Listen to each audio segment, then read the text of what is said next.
One of the things that I wanted to do today is to not necessarily just talk about the work that's in the exhibition. All of that's there, and I'm happy to talk about that also in like questions and answers. But I also wanted to kind of give a deeper dive into what it is that I do and how certain things come together. So I'll be talking also about some work that isn't in the exhibition that will hopefully shed some light on the works that we're presenting together. And once again, I want to thank Hannah and everybody at the museum. It has been a really wonderful experience, and I'm very, very moved that you all came out to see it. So thank you for being here. So we start with a landscape, but this is not just any landscape. What you're seeing before you no longer exists. It's like the light, it's like still being able to see the light from a star that died long ago. This is a date farm in Hilla, Iraq, that was destroyed in the aftermath of the US-led invasion of Iraq in 2003. Let me couple this image with a prophetic saying: a house with a date palm will never starve. At first, it seems this must simply refer to the fruit of the tree, ubiquitous in the Mesopotamian landscape. But it is about all the elements of the palm. The nutritious dates, the shade cast, the fallen leaves for woven furniture, and finally, the wood that can be used to expand the house as the family grows. All these elements sustain life in its smaller unit, the household. And this one phrase for me is like the first essay on landscape architecture. So let's put some people in front of those date palms. My story begins with my mother's family, Iraqi Jews who were forced to leave Baghdad in 1941, eventually emigrating to New York.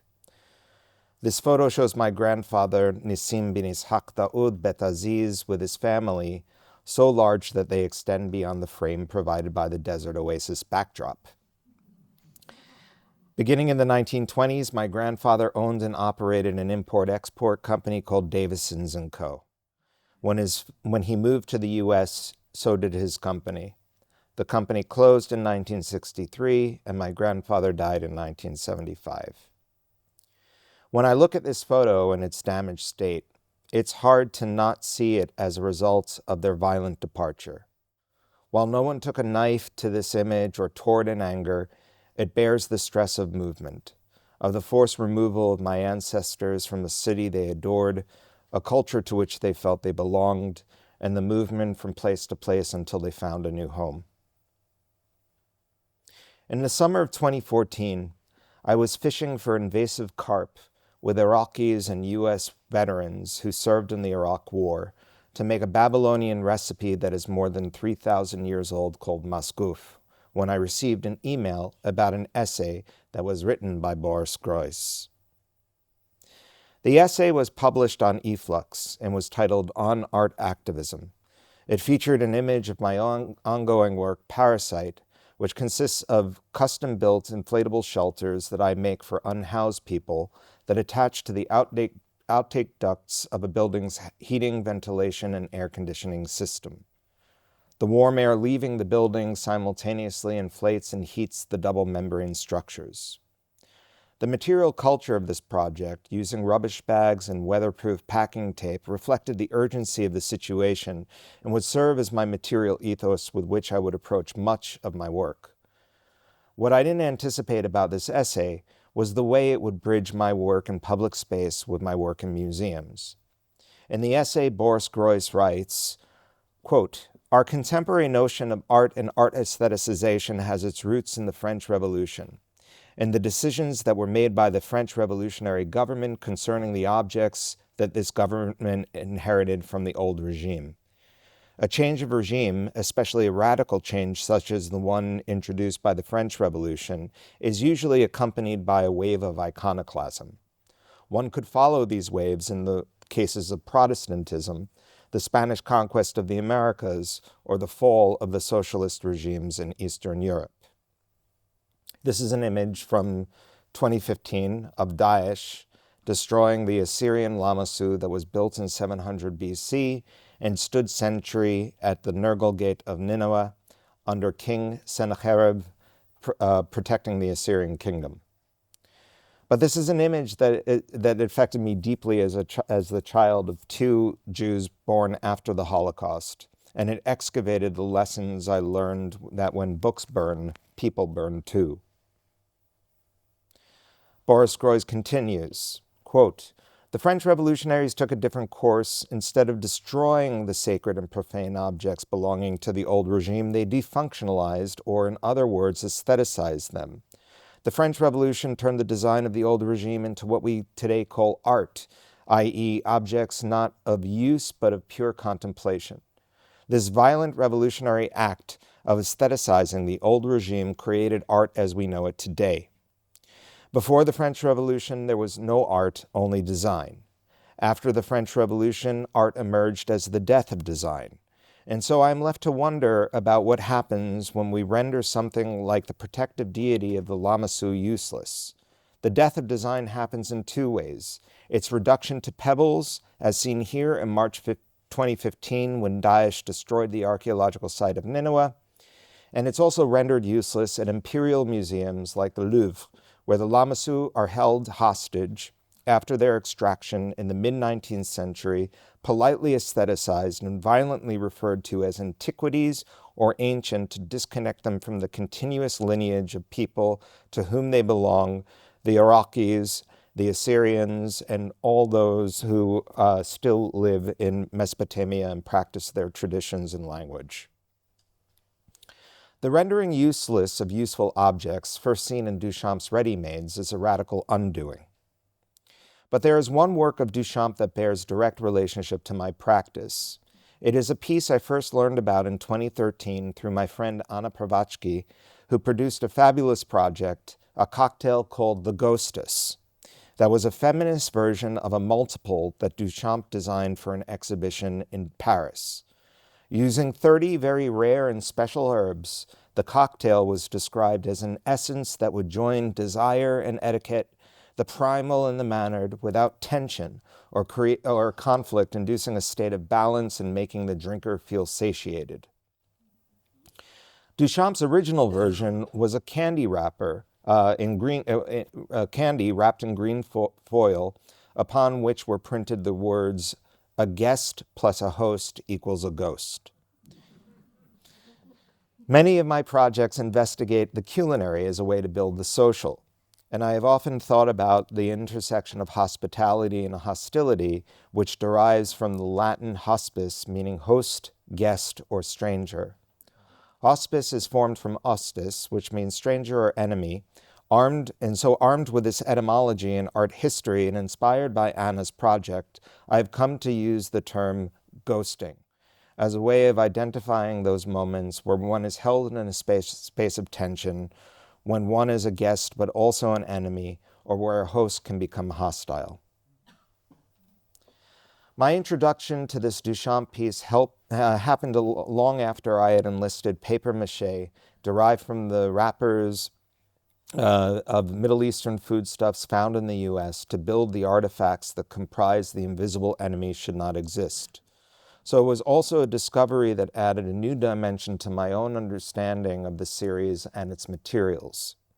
And of course, more broadly, the signification of the everyday in my work owes some debt to Duchamp and even to Warhol for the ways in which they opened up what is considered valuable or deserving of elevation. But the way I make use of quotidian stuff especially points back to provenance, which is central to archaeology. Where something is from, who may have used a certain tool, the agency of an object, and the stories it can tell, all this is important to me. In August of 2004, I discovered a large red can of date syrup at Sahadi Importing Company on Atlantic Avenue in Brooklyn. Sahadi's was one of the stores my grandparents frequented when they first arrived in New York. Finding this can was special. Date syrup in my family had always been made by hand by my grandfather before he died. After his death, our freezer full of jars made by him lasted many years. After we finished the last one, My mother had to settle for store-bought brands that came from California or Israel, which never had the depth or complexity of my grandfather's. My mother said they filter it too much, and then she would joke, it's almost like they're trying to whiten it and whiten us. It was an insufficient substitute. When I brought the can of date syrup to the cash register, the owner, Charlie Sahadi, said, "Your mother's going to love this. It's from Baghdad." I looked at the label, which was clearly marked product of Lebanon, and that's when he told me that the date syrup is processed in the Iraqi capital, put into large plastic barrels, and driven over the border into Syria, where it gets packed into unmarked tin plate steel cans. It then crosses the border into Lebanon, gets a label, and is exported to the rest of the world. From 1990 until May 2003, this was one method that Iraqi companies used to circumvent the UN sanctions. When I asked why it was still being practiced in August of 2004, more than 1 year after the sanctions had been lifted, Charlie replied that prohibitive customs and security charges were to blame. Importing products directly from Iraq was just too much of a risk. It would be bad business. The date syrup led me to dates, which were legendary in Iraq, renowned as the best in the world with a yield of over 600 different varieties. In the 1970s, Iraq was the world's chief exporter of dates, and dates accounted for their second largest economy after oil. At its peak in the mid-70s, the Iraqi date industry listed over 30 million date palms in the country. By the end of the Iran-Iraq War in 1988, this number had been halved to about 16 million. At the end of the 2003 invasion, only 3 million remained. That discovery of the date syrup can led to my project Return, where I reopened my Iraqi Jewish grandfather's import-export company as a storefront on Atlantic Avenue in Brooklyn, one of the centers of New York's Arab community. Together with Sahadi Fine Foods, whom I was able to get interested in my bad business as good art, I signed a deal with an Iraqi company, Al Fares, to import 1 ton of Khistawi dates from the city of Hilla. The subsequent narrative of the date's ill-fated journey to the U.S. mirrored the plight of hundreds of thousands of Iraqi refugees as they waited in a line of cars that was 4 days long at the Jordanian border, only to be sent back and forth to Baghdad, then finally Damascus, where the Baghdad-based company determined that the dates had spoiled. While 10 new boxes of dates were airlifted out of Baghdad and into New York City in December of 2006, the overall transaction served as a surrogate for a larger tragedy. The dates ended up being released after 3 weeks of quarantine, during which time the small parcel underwent inspections by Homeland Security, U.S. Customs and Border Patrol, the U.S. FDA, and the USDA. And here it is. A fruit that asked questions and scandalized government bureaucracies from Baghdad to Damascus to Brooklyn. So with a store open for 3 months without the main product, it left a lot of downtime. It was during these quiet moments that my attention was drawn to these labels and packaging of date syrup and date cookies that were a product of Iraq but could not say that they were, like they were victims of xenophobia, a veiled provenance. So when you sit with an object long enough, it starts to tell you about itself and what it wants to be. The empty store made me think of other empty spaces, like the emptied-out museum. These are photos of the National Museum of Iraq after it was looted during the US-led invasion in April of 2003.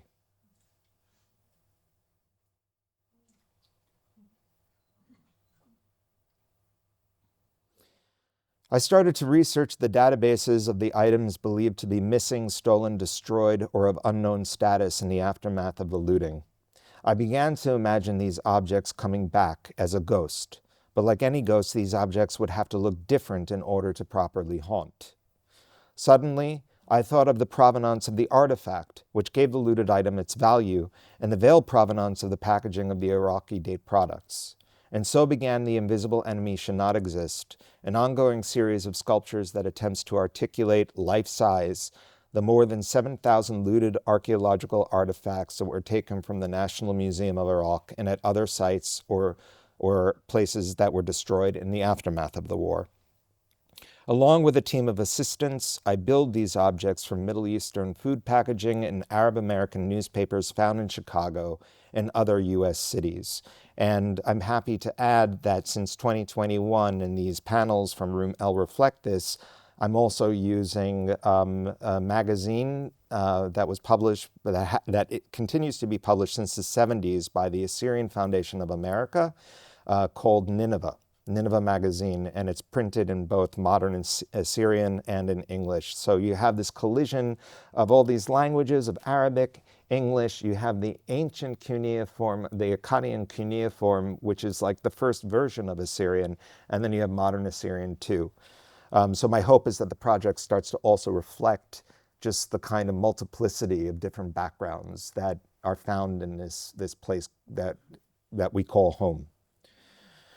So out of refuse and urgent vulnerable materials, these objects could be not rebuilt, but reappeared.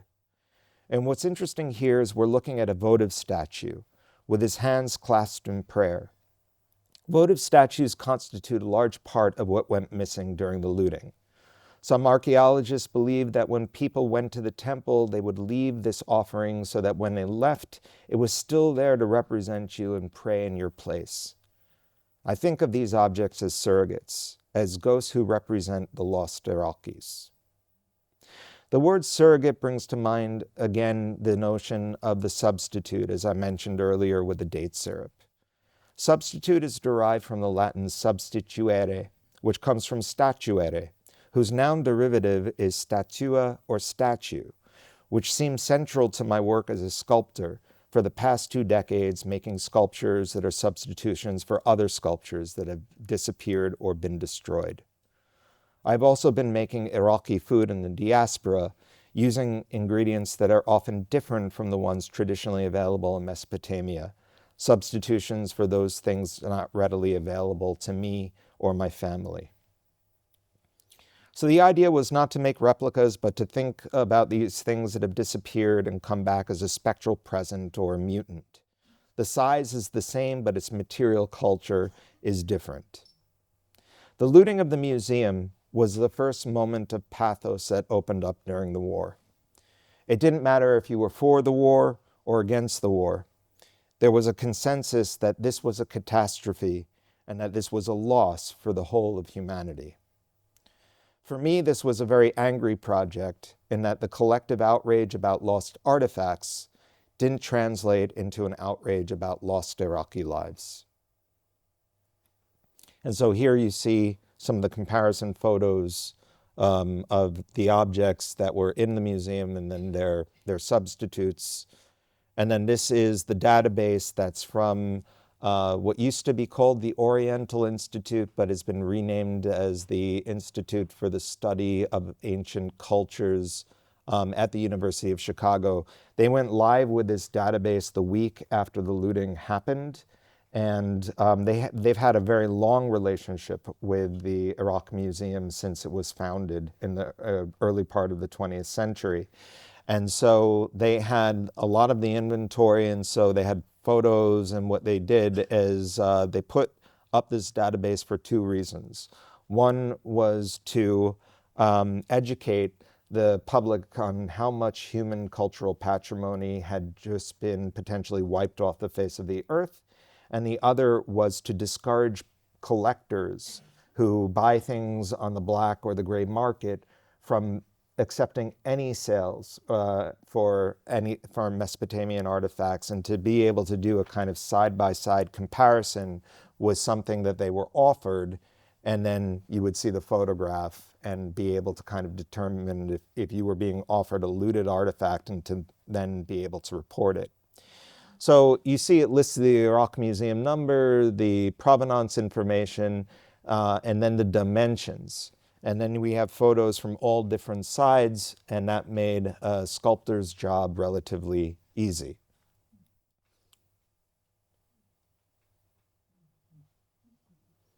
And as they're displayed on this table, instead of there just being a kind of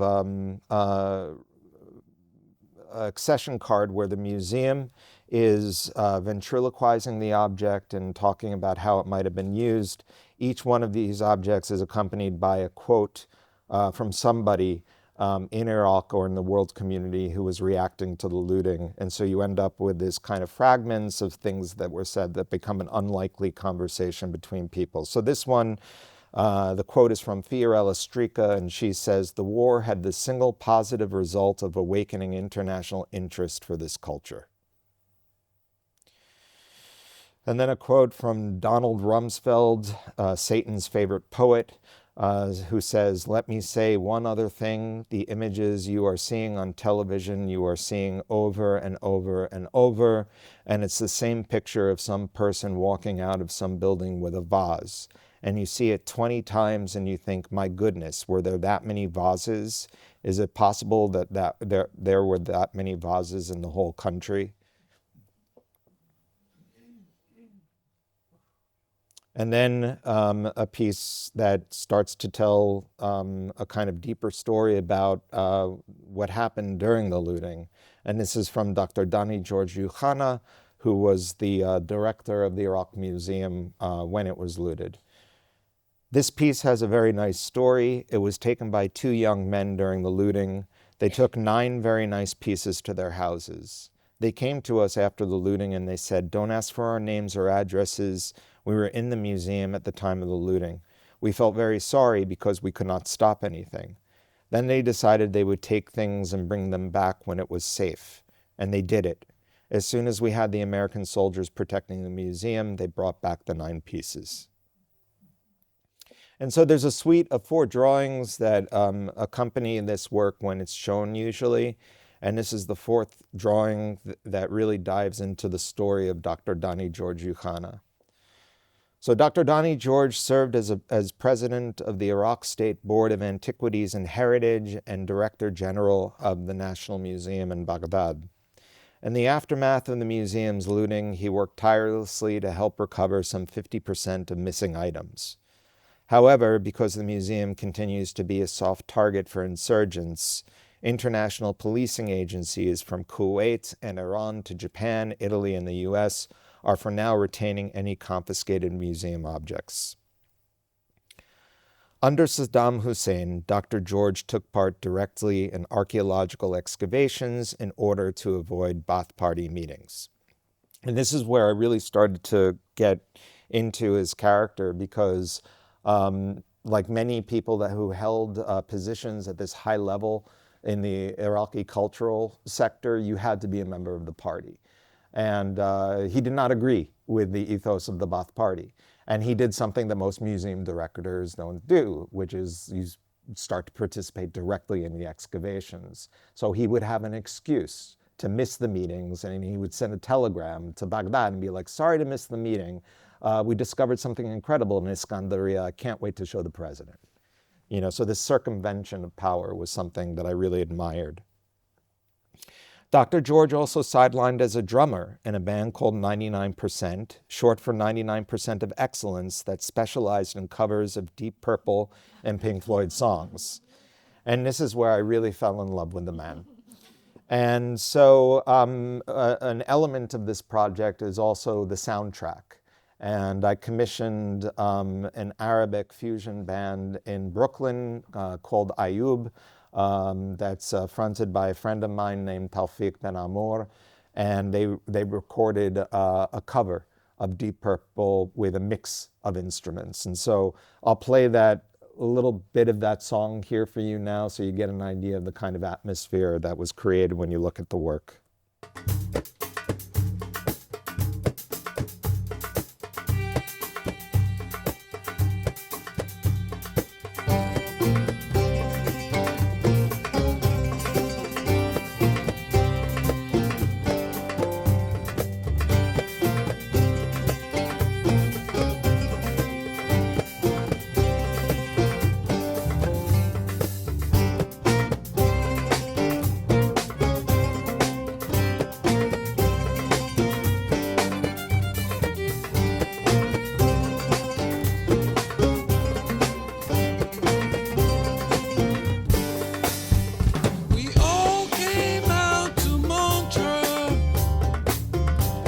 the Lake Geneva shoreline.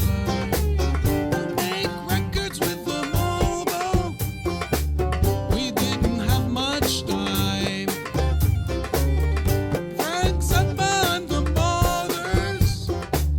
We're at the best place around. But some stupid with a flare gun burned the place to the ground.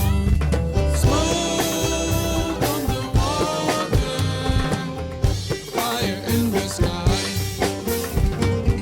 Smoke on the water.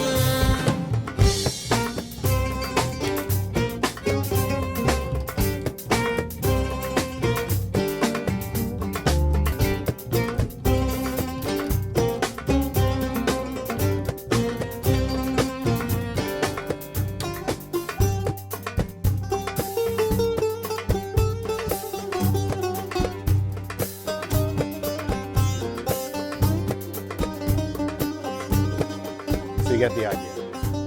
So instead of the Blackmore guitar solo, you have Tarek Abushi, who is this wonderful bouzouki player from Palestine who does an incredible solo, and the whole thing kind of cascades. After receiving a letter with a bullet enclosed from extremists who threatened to harm his family if a ransom was not paid, Dr. George resigned his post, fleeing to Syria in August of 2006. In December of 2006, Dr. George arrived with his family in the United States, having accepted a position as a visiting professor in the Department of Anthropology at the State University of New York in Stony Brook. Ahlan wa sahlan, Dr. George. So this work was first shown in New York with the gallery that represents me there, Jane Lombard Gallery. And it was a coincidence that Dr. George was arriving with his family right around the same time that the exhibition opened. So I had the pleasure of meeting Dr. George for the first time shortly after he and his family arrived. It was a beautiful occasion, a brunch at a mutual friend's apartment to welcome him. Archaeologists and scholars all surprised Dr. George with a book. It turned out that when he fled, he had to leave behind his library of precious books on the archaeology and history of Iraq. Each invited guest brought a copy of one of the original books so that Dr. George could recreate the library that he lost in Baghdad in Stony Brook. Another substitute. So when Dr. George met me, he was grinning ear to ear about the project, but his first questions were not about the artifacts, it was about his secret history as a rock and roll drummer. The Art newspaper, a publication that covered the looting of the museum and Dr. George's subsequent efforts to recover the missing artifacts, ran a headline along with my drawing of him playing the drums. And so he asked me, like, how did you get a picture of me playing the drums? There's no videos of 99%, there's no MP3s. And so I told him, I went online and I saw this picture of you looking kind of bored at a meeting. And then I took a picture of this guy. And then through the magic of Photoshop, I made this base image and then I traced it. And then he said, that's archaeology too. And so these are pictures of Dr. George visiting the exhibition. And I had gone back to Chicago at this point, and my gallery started to send me pictures of, like, he's coming in every day. And he rearranged all the artifacts because he said I did it wrong. But he started to give a tour of the artifacts the way that he would have given tours back in Baghdad. And when I spoke with him about this, he was very emotional. And he told me that he saw a double preservation happening in the work, a preservation of the artifacts, but also a preservation of the culture of the Iraqi people, whether they were Assyrian like him, Chaldean, Mandaean, Babylonian Jewish, Yazidi, Kurdish, etc. If you wanted to cook your food, these were the wrappers that contained these ingredients in Arabic and English packaging made for the diaspora. It is the very material that people who come from Mesopotamia use to reconnect themselves to the place that they lost. lost objects that are portals to lost places. Donnie told me that even if these works were not exactly the color that they might have been in antiquity, the size was right, and he felt like he was surrounded once again by these old friends that he had to leave behind when he and his family fled Iraq. He told me, "This is as close as I'm ever getting to these things again." And it becomes doubly sad to realize that Donnie was right. In 2011, he passed away, unable to return, and so ever since I've dedicated this project to his memory. Another landscape as backdrop, and this one is in London, and another museum is in the background, one that hasn't been emptied out. It's the National Gallery of Art. In front of the museum is Trafalgar Square. Trafalgar Square is a celebration of British imperialism and militarism. And amongst all the statuary that's there, there is an empty plinth that they call the fourth plinth. So this was designed by Sir Charles Barry. You can get knighted in England for designing really boring shit. And it was built in 1841 and was intended to hold an equestrian statue of William IV, but remained empty due to insufficient funds. Since the late 90s, it served as a platform for temporary public art commissions. In late 2015, when I was nominated to submit a proposal for the fourth plinth, I was working with my studio assistants to research how we might reappear the Lamassu that stood sentry at the Nergal Gate of Nineveh from 700 BC onward, but was destroyed by Daesh in early 2015. We found out the colossal sculpture was 14 feet in length. When I received the blueprints for the fourth plinth, I found out that it too measured 14 feet. And so I thought to myself, what else would I do? So these Lamassu are 2 of 7 that are held in the British Museum and were excavated by the British archaeologist Austin Henry Layard in 1849. And so thus my proposal was basically an archaeological magic trick. We have the base for a sculpture that disappears into the ether in 1841. Another one that reappears from the plains of Nineveh in 1849, then disappears again in 2015, only to be reduced to pebbles. And so the idea was for it to then reappear in 2018. And so this is the sketches, and as part of the proposal, the jury asked for details on how the sculpture might be made in a way that can withstand all 4 seasons. Up until this point, all my work from this series was made using papier-mâché, and I knew I would need to choose a sturdier material. The date syrup just kept coming back as this product that was suffering from xenophobia in a way. The reasons for using the date syrup date syrup cans were myriad. They had these beautiful graphics and strong colors, but I also knew that since they're metal, they would be able to stand up to the British weather. So the second house cans made a comeback. And then this is actually the most popular date syrup brand that you can get in England on Edgware Road in London. And I was just gifted a bottle of it by the incredible poet Salma Yunus, whose words were really moving at the opening of not only this exhibition, but also the opening of the Lamassu. Basra, we all know where Basra is in the south of Iraq. This is actually a photograph that's used by the Iraqi Date Ministry to educate people on the kinds of processes of harvesting from the tree. And then it says product of Netherlands. And I've never seen a date palm growing in Holland. And so these are the images of the unveiling. And there's the beast.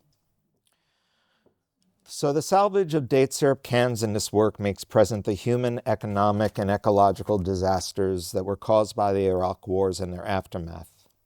If you look at the ancient Assyrian panels held in places like the British Museum, you will see that many of the friezes have date palms in the background with fish in the river, a lush ecology that has been devastated by the war. I became interested in the non-human lives, plants, and animals that can't speak for themselves. It starts to fold in these different aspects, the cultural, human, and natural tragedies. The reconstruction of the Lamassu set on the fourth plinth allows an apparition to haunt Trafalgar Square at a time when we're witnessing a massive migration of people fleeing Iraq and Syria and other countries. I see this work as a ghost of the original and as a placeholder for those human lives that cannot be reconstructed, that are still searching for sanctuary. And so when we look at the Lamassu on the fourth plinth, maybe for the first time in human history, we're all seeing the same ghost. It is a monument and an admonishment, not unlike the many Lamassu kept inside the British Museum, and unlike the many Lamassu kept inside the British Museum, this recreation, or rather reappearance, stands outside with wings raised, looking southeast towards Parliament and towards the Foreign Office, where the decision to invade Iraq was made, but also looking past them towards Nineveh, hoping to return in the future. And so with so many date syrup cans, a question arises: what about all that date syrup? And so in collaboration with Iraqi chefs and other cooks in London and around the world, including my mother, I decided to extend the space of the statue of the fourth plinth into the cupboards and bellies by producing a cookbook that's titled "A House with a Date Palm Will Never Starve." And so I hope what this sculpture began can be sustained, a sculpture that became a cookbook that will create a wider appreciation for date syrup, a wider appreciation for date syrup that will, inshallah, help replant those disappeared date palms. And so in Iraq, it's traditional for parents to place a date into the mouth of their newborn baby, so its first taste of life is sweet. At least that's what they did in my family. A harbinger of good things to come. And so, I hope we're all looking at a sweeter future eventually. And so these are just some spreads from the book. The incredible Philip Juma came up with a kind of British or an anglicized version of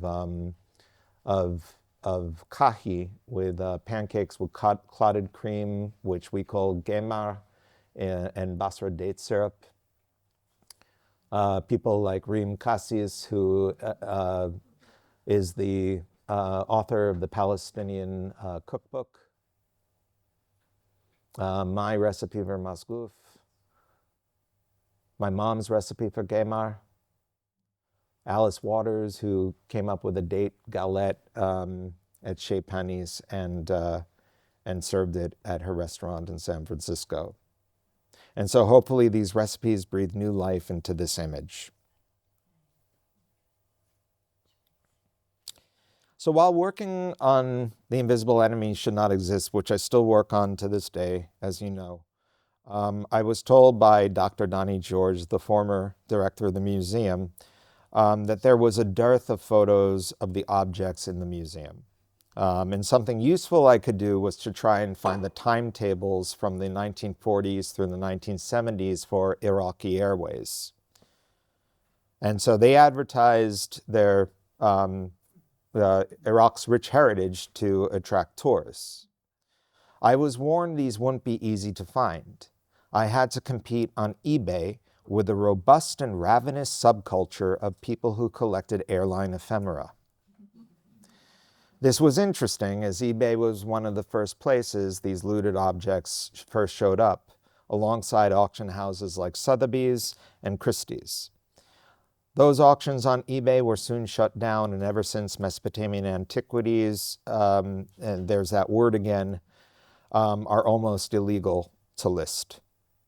So I became an eBay obsessive and still am, constantly looking for fragments of a missing Iraq. I soon learned about what wasn't monitored, what Iraq apparently didn't want back. I came across this: Christoffel silverware made for Saddam Hussein and used in his palaces when he was hosting guests. Also available were plates made for him by the same countries that sold him weapons, like Wedgwood china from the UK, Limoges from France, etc. Around this time in 2011, I was invited by Creative Time, a public art commissioning organization in New York City, to collaborate with chef Kevin Lasko at Park Avenue Restaurant in the Upper East Side of New York City. This was meant to be a relatively small intervention with the restaurant, which had done a lot of in-kind work in catering for Creative Time. The project series included Marina Abramovich, Paul Ramirez-Jonas, and Janine Antoni. I thought about what it meant to intervene in a restaurant of this stature, and something I had begun to notice was the way that the menus in places like Park Avenue always listed the provenance of the ingredients, telling you where the arugula comes from, or the farm where the beef is harvested from. It is a way of making the diner feel good, and I wanted to make the diner feel bad. So I told the chef, Kevin Lasko, that I didn't care what he did, I just wanted him to make a dish using Iraqi date syrup and to say so on the menu. Great, he said. This was a conference call. What do Iraqis make with date syrup? I told him about a dessert called dibis warashi, a paste made by mixing equal parts of date syrup with tahini, and it's kind of like an Iraqi Nutella.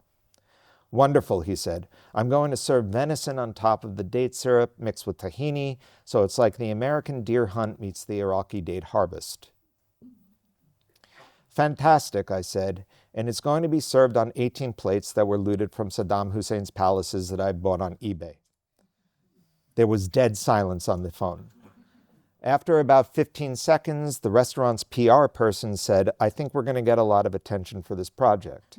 So there were two main sources from whom I purchased these plates on eBay.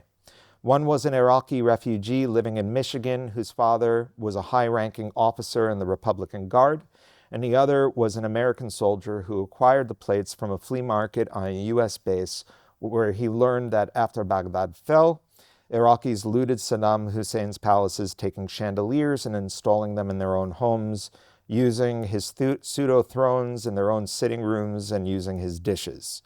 It was a dispersal of the symbols of power. The sweetness of the date syrup, the bitterness of the surface upon which the dish is served, the way it got to the diner's table, set up a kind of troubled triangle of taste for the diner's tongue. It is a dish that has the potential to fill the stomach and turn it at the same time. 2 days before the project was supposed to end, Creative Time and Park Avenue Autumn received a cease and desist letter from the State Department on behalf of the Iraqi mission to the UN, requesting the plates be turned over to the Iraqi ambassador since they were seen as Iraqi cultural property. I considered this the perfect ending to the project. My only request was to be present to film the handover, since some of the recovered artifacts that were looted from the Iraq Museum have been handed back to Iraq in repatriation ceremonies. This next video details some of that. Best new thing in the world today is obviously the end of the Iraq War. Defense Secretary Leon Panetta saying today in Baghdad that Iraq is now fully responsible for directing its own path. The war ending as it should. Iraq now becoming its own sovereign country without our flag flying over it anywhere, without our troops anywhere in it. That's easily the best new thing in the world, maybe this decade. But there's another Iraq story that is ending as it should. It doesn't beat the end of the war, but it's pretty good.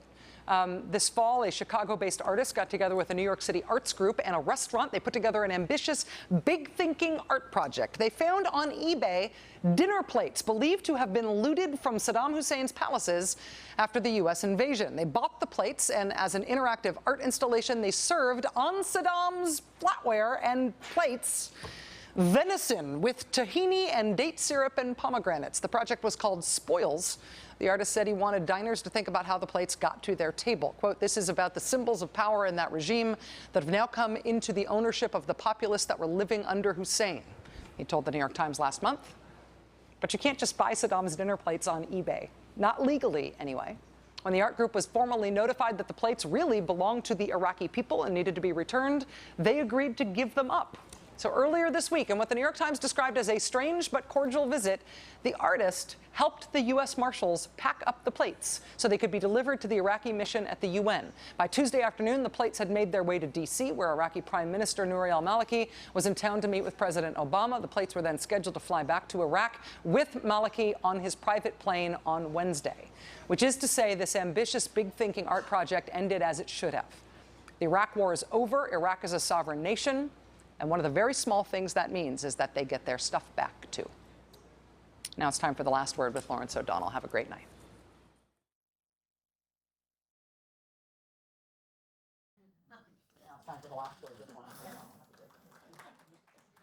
If only it was that easy, right?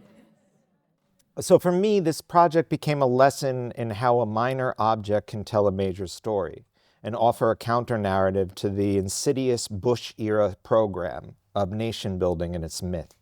Indeed, these were Saddam's plates aboard the then Iraqi Prime Minister's plane being ceremonially repatriated to his country. And so this is the New York Times front page. It shows Obama welcoming the troops home December 15th, 2011. And then at the very bottom of the front page is a picture of the plate. But it also becomes this critique of the genocide that the American government has committed against the Iraqi people, not in just the last war, but since and before. And so what Iraq wanted back was Saddam's plates. And if you look at the Iraqi flag, what they removed were the 3 stars, which are the Pan-Arab stars. The 3 green stars were supposed to be an alliance between Egypt, Syria, and Iraq. What they left was the Takbir, which was written by Saddam in his own handwriting, and they've improved the handwriting, but that's what they've left. And so this should be a lesson in terms of this new revision that people have about what the Americans did in Iraq. What I have found is that in the recent years, about 3 years, people are starting to excuse the Bush regime for what they've done. And these are people who should be tried for war crimes. Before the plates were repatriated, I took high-resolution pictures of them so I could make paper plate replicas that are given to customers who order food from another project of mine titled Enemy Kitchen. Enemy Kitchen is a fully functional food truck on the streets of Chicago that features Iraqi refugee cooks and U.S. veterans of the Iraq War who came back and started pacifist organizations like the Iraq Veterans Against the War, serving as sous chefs. So in this way, the power dynamic in Iraq is inverted as Americans are now taking orders from the Iraqis. And before anybody tells me I got the Iraqi flag wrong, that's actually the Chicago flag, but in Iraqi colors. Enemy Kitchen makes Iraqi culture visible in the U.S. beyond war to produce an alternative discourse and social space. Helped by my mother, this project has also included workshops where we teach Baghdadi recipes to audiences, including students at New York City's Hudson Guild Community Center in 2006, where many of the students had relatives serving in Iraq, but few outlets to discuss the war. But this project goes back to a more distant time. In January 1991, I witnessed Iraq for the first time in real time via CNN's green-tinted images, night vision, of buildings in Iraq I would never get to visit being blown up by American bombs. Suddenly there at the dinner table, watching all this unfold, I realized that the place my Iraqi Jewish grandparents fled to was destroying the place they fled from. I felt bifurcated and fragmented. My mother saw how this was affecting me and got my brothers and my attention, distracting us from the TV. "Do you know there are no Iraqi restaurants in New York?" she said. It was like a riddle from the Sphinx. Later, I understood what she meant, that Iraq was not visible in this country beyond oil and war. Our whole history was under attack, and everything we knew about Iraq was suddenly a counter-history. I grew up hearing enchanted stories of the Iraqi capital from my grandmother, telling me stories about the towers that sang the time when I had trouble with math and couldn't read a clock, and later I found out she was talking about the minarets, scorpions in the basement, majestic date palms. My grandmother's stories were threatened, and in many ways I've been working ever since to save them. This moment would serve as a primal scene that inspired Enemy Kitchen as the drum once again began to beat toward war with Iraq in 2003. And so this is my mother on the left. My dad doesn't always look that skeptical of me. He makes amazing amba salad, and that's my brother and his wife. And this is a typical Sabbath meal where we're eating a dish called tabit, which I'll talk about later. And then you see the mhasha, which is also called dolma, kuba karai. And so when I think about the hands that make the food, I think about one of the rituals that's developed on this truck. When you make Iraqi kebab, you use a skewer and you shape the ground lamb around the skewer with your hands. So the veterans would shape one part, and atop that hand, an Iraqi would shape the next part, and they move up the skewer together.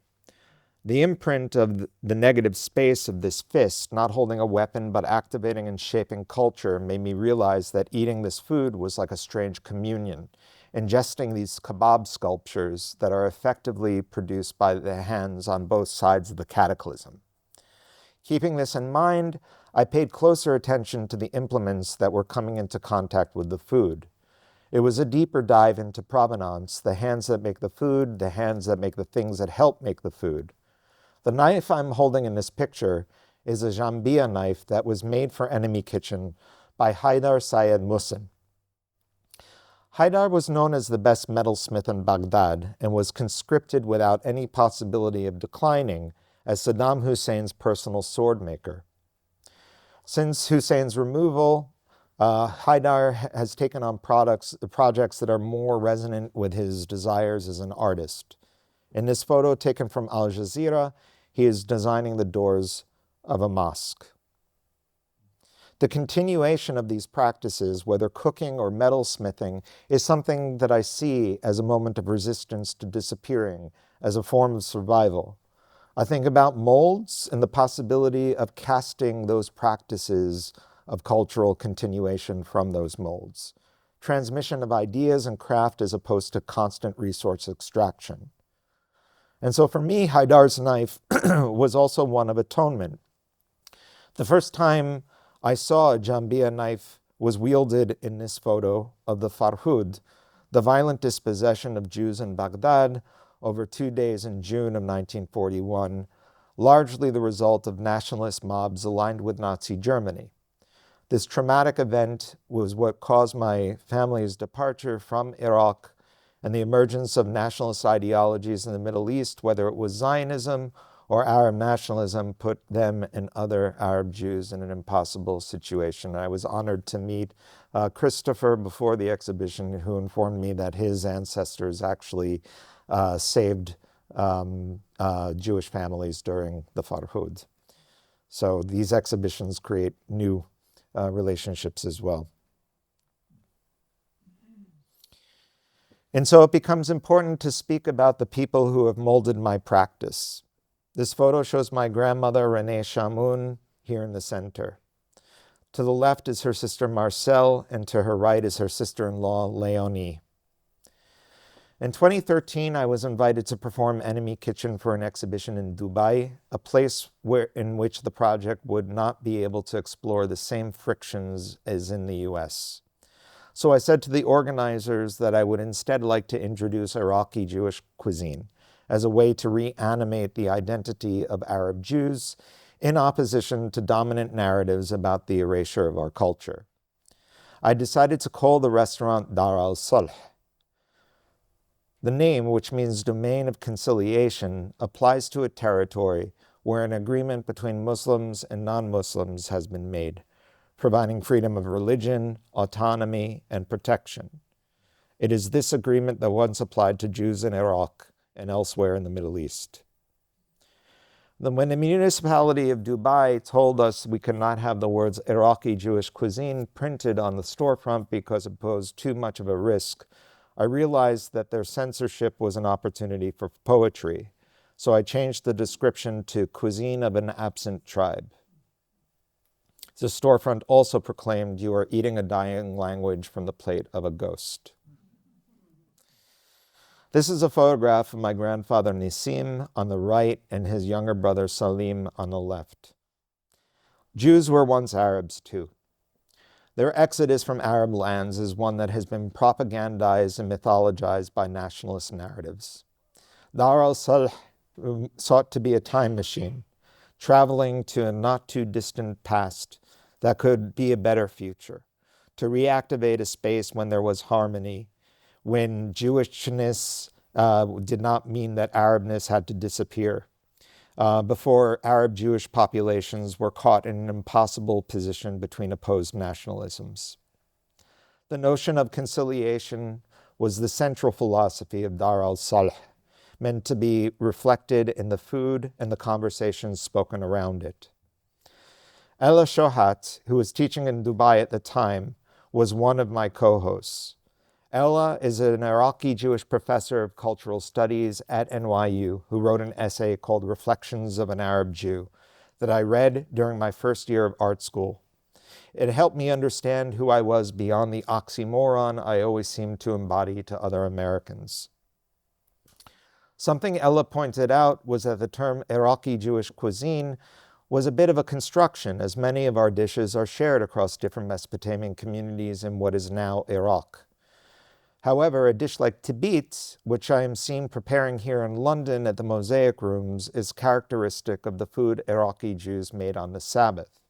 It consists of removing the skin from a chicken in one fell swoop, stuffing the skin with rice, baharat, giblets, tomatoes, and lamb, sewing it up so it looks like a weird puppet, and searing it in a deep pot. Then the rest of the chicken is added with rice, more baharat, crushed tomatoes, and whole eggs in their shell are put at the very top of the pot. Then the lid is placed atop this incredible ecosystem of flavors, and it is set upon the stove on a low flame before sundown on Friday.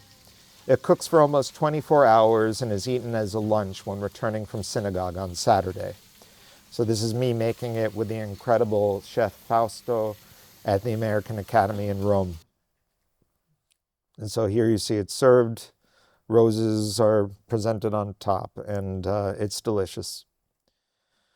When it came to considering the dishes the food was served from, I thought about the Iraq Museum, the looted objects, and those useful objects kept in vitrines parted from their function. I wanted to break the vitrine and use those things, to repatriate them with their intended purpose. So let's go back to that Boris Groys essay. Quote, "We've all read about ghosts, vampires leaving their graves, and other undead creatures wandering around cemeteries at night. We've also seen movies about a night in the museum when nobody is looking, the dead bodies of the artworks come to life. However, the museum in the daylight is a place of definitive death that allows no resurrection, no return of the past.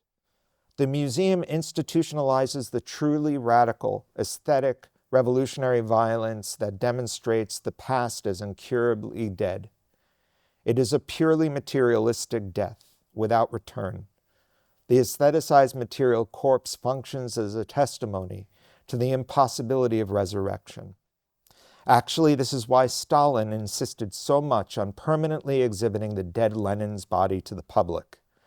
Lenin's mausoleum is a visible guarantee that Lenin and Leninism are truly dead. That is also why the current leaders of Russia do not hurry to bury Lenin, contrary to the appeals made by many Russians to do so. They do not want the return of Leninism, which would become possible if Lenin was buried.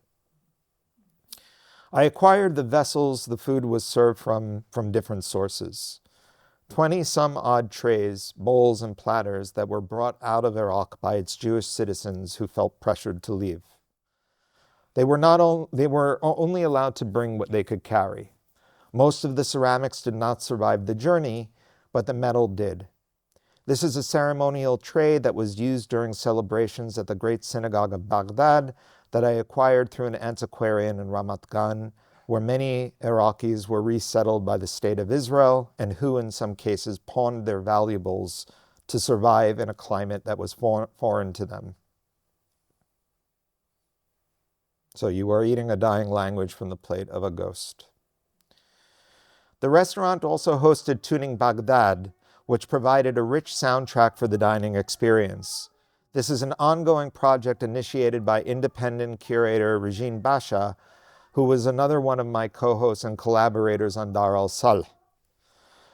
Tuning Baghdad brings together a growing archive of rare video footage, audio clips, and historical information on Iraqi Jewish musicians and the music scene that was displaced from Baghdad in the late 40s and early 50s, including Basha's father, who was an avid oud and violin player.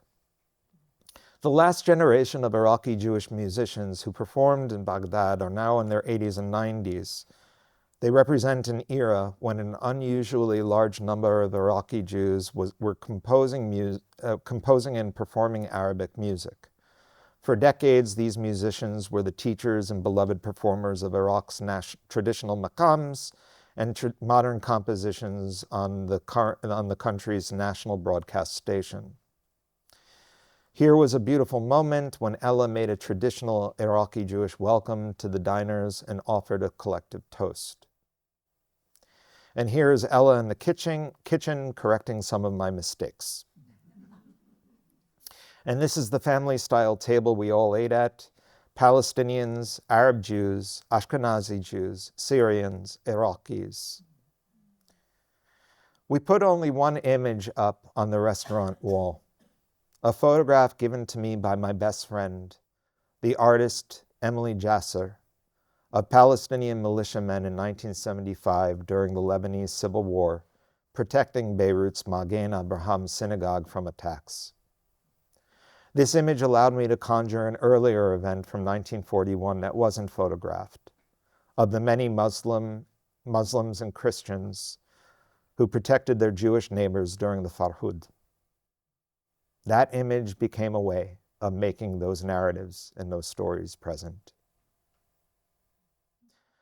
Further connecting that photograph to our own history as Iraqi Jews is the beautiful comment that was written by a young Palestinian scholar who attended several of our dinners. She wrote, "As a Palestinian in the diaspora, I understand that our struggles are inseparable.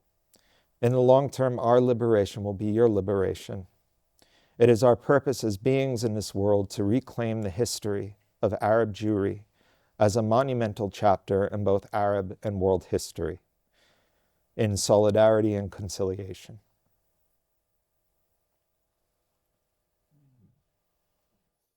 This was our Dar al-Salh family. And so when I look at an image like this, it repairs an image like this.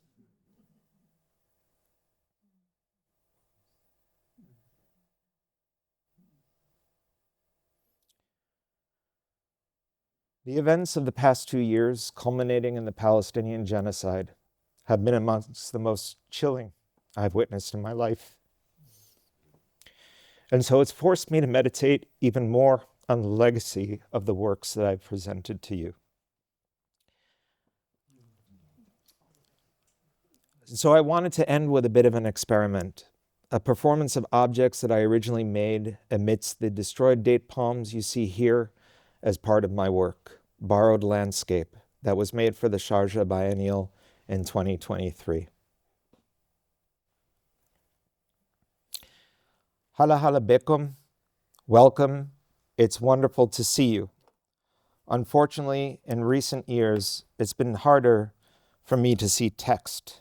So if you'll excuse me, I'm going to read this address wearing a pair of spectacles that are more than 80 years old and once belonged to an Iraqi Jewish man from Baghdad.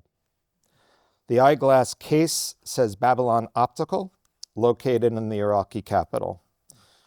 These lenses of the past will help me see more clearly now. It's gotten to the point where I want to disappear. Every morning as I wake up alongside my wife and my children, I'm faced with the possibility of a new day but with anxiety about the increasingly frequent comments and emails that I receive condemning my use of the term Arab Jew to describe my identity. These attacks come from strangers as well as people whom I believe to be allies and friends. Some from ardent right-wing Zionists, some from Arab nationalists. The term Arab Jew is one I grew up hearing my mother use to describe who we were. Not simply Iraqi Jews or Baghdadi Jews or Babylonian Jews, Arab Jews. The first time I came across it being used by someone outside my family was in 1992, during my sophomore year of art school. I read the cultural critic Ella Shohat's essay, Reflections of an Arab Jew, and for me, the experience was like that breakthrough moment in psychoanalysis when one hears what is in their own head being spoken back to them.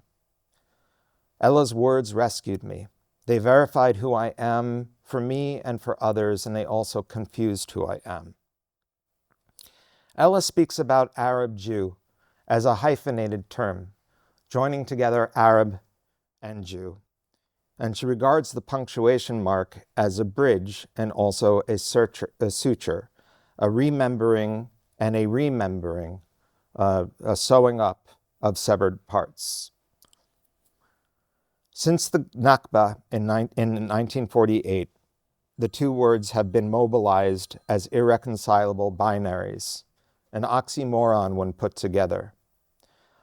But for my grandparents and multitudes of other Mizrahi Jews, this was a normal identity. It feels odd to want to disappear when so much of my work is about reappearing, be it destroyed objects that connects to destroyed life, or customs and traditions that I wield not nostalgically, but as a blueprint for the future. Still, I feel a volatile and unjust pressure to admit I've made a misstep in identifying as an Arab Jew and doing the work I do, as if I should apologize for who I am. I feel like a mess, like a building under constant deconstruction and renovation with a sign hanging out front that says, please pardon our appearance. We might say the same about the place we find ourselves in. When I was first shown this landscape as a potential site for my work in the Sharjah Biennial, I immediately thought of my ongoing project Return, through which in 2006 I attempted to import Iraqi dates to the US for the first time in over 40 years.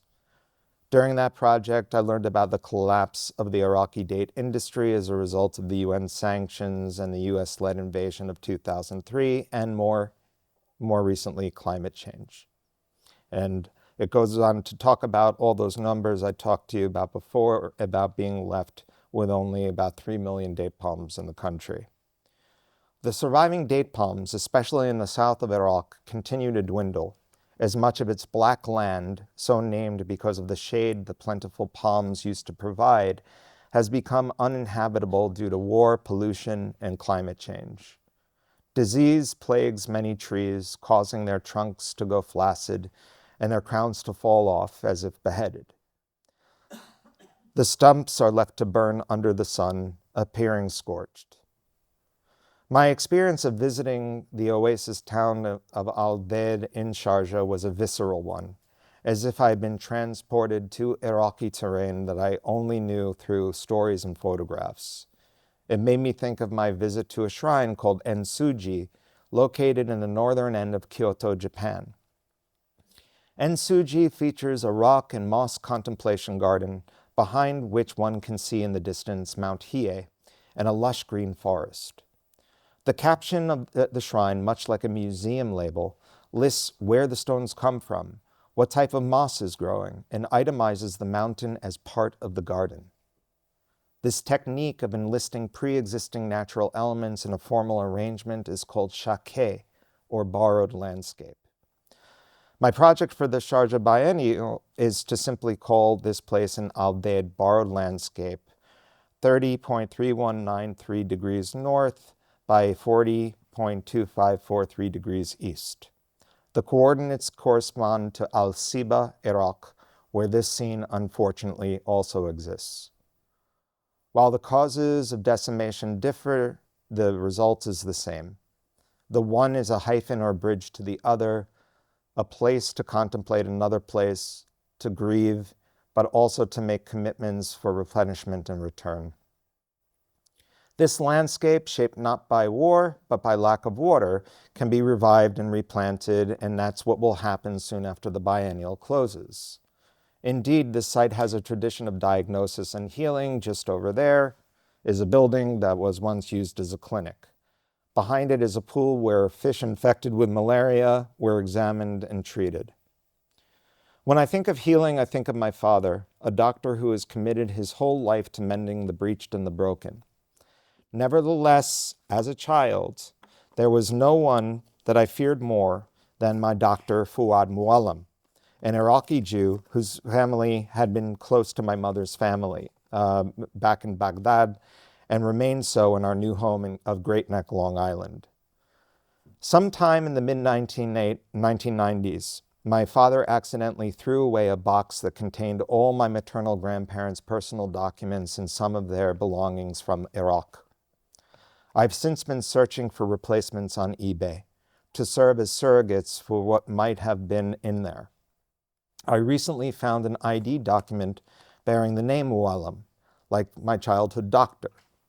I'll pass it around for you to look at more closely, and I do not read Arabic, so maybe some of you who do can find more interesting clues here.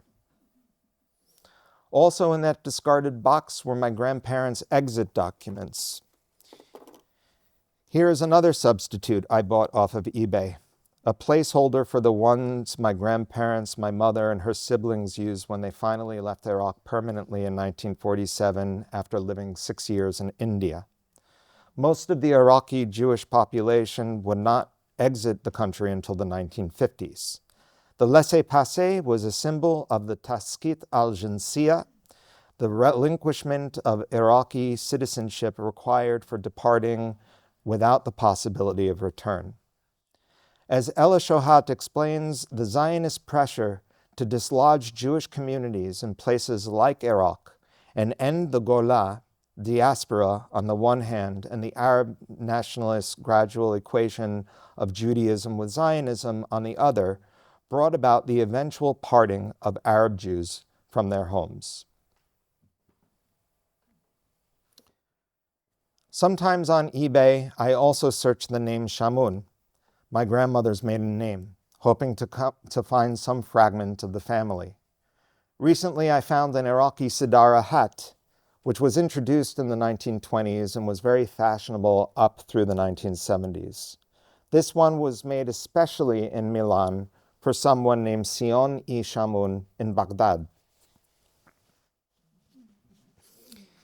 It doesn't fit great, but I invite you to model it yourselves and have a look at the Arabic inscription on the leather lining. As a pair of search items that I have plugged in on eBay as a poetic wish is Iraqi time and Mesopotamian time. Each search yielded a pocket watch. This one, made by David and G.S. Abdu, Jewish watchmakers in Baghdad, is broken, time interrupted. This other one, made by the Mesopotamian Watch Company with offices in Baghdad and Basra, still works. Time keeps ticking, but it requires a daily turn of the dial to ensure the possibility of the present and the future.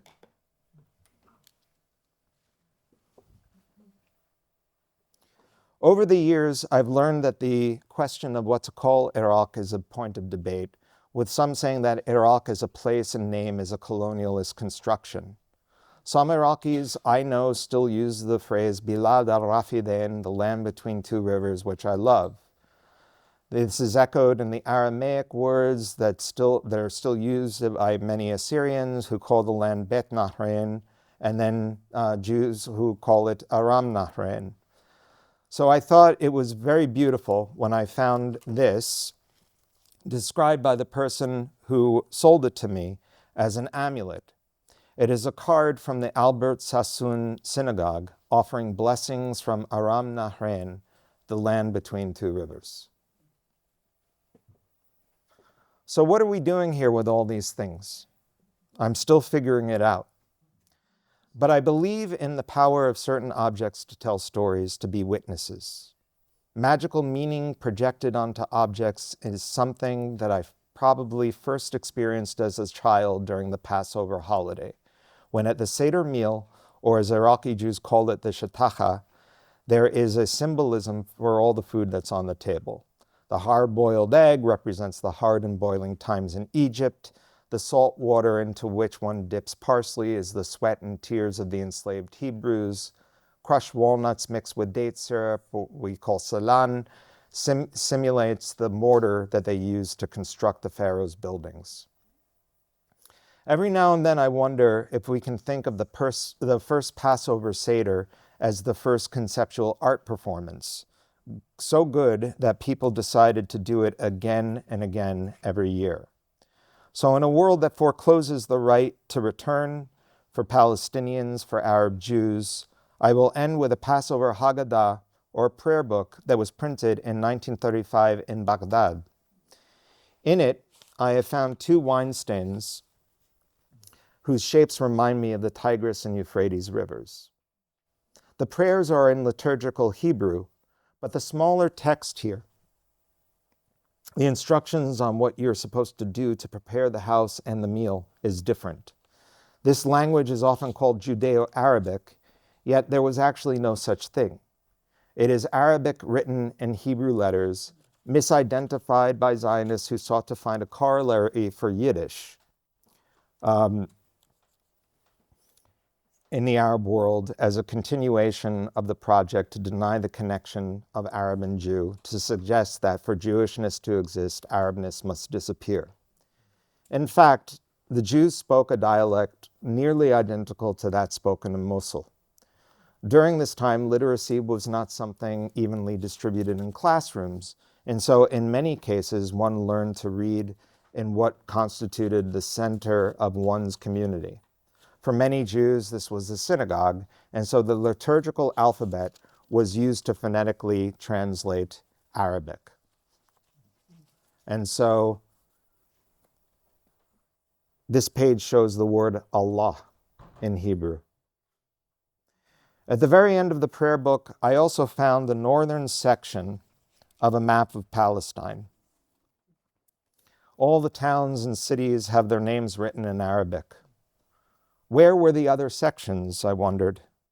Had this map from 1935 suddenly decided to partition itself? I looked again and again to find the missing part, and one humid summer day, as I was turning the book's pages, I felt what seemed to be two pages that were stuck together. Carefully, I pulled them apart to reveal the second part of the map of Palestine. I'm still searching for the southern section. There is thikra in what I am doing here, an Arabic word describing a profound reminder of lost home, often tied to objects. The concept was explained to me by an Iraqi Jewish man named Shamoun, who told me the story of Kamil Kazanchi, a Chaldean Christian communist who was born in Mosul and deported from Iraq to Turkey in 1955. His exile was far more severe than a mere deportation because it included being stripped of his citizenship. So when Kazanchi was pushed into Turkey, he effectively became a stateless citizen, a stateless person. As Kazanchi was being pushed out at the Turkish border, he requested a bag of Iraqi soil. The officer said to him, "What's the big deal? They have dirt in Turkey." And Kazanchi replied, "This is thikra. This is the memory of the dust of the beloved homeland." So if one looks at the long twisting arc of humankind, the violently interrupted histories and denied identities I have been speaking about basically happened in a time equivalent of 10 a.m. this morning. So let's really examine this word nostalgia, even though I have elsewhere rejected it. It is a word derived from the Greek nostos, to return home, and algos, pain. That seems like an accurate description to me. So let this be a commitment to our collective sumud, our steadfastness to return home and to reappear despite the pain. Thank you for being here today.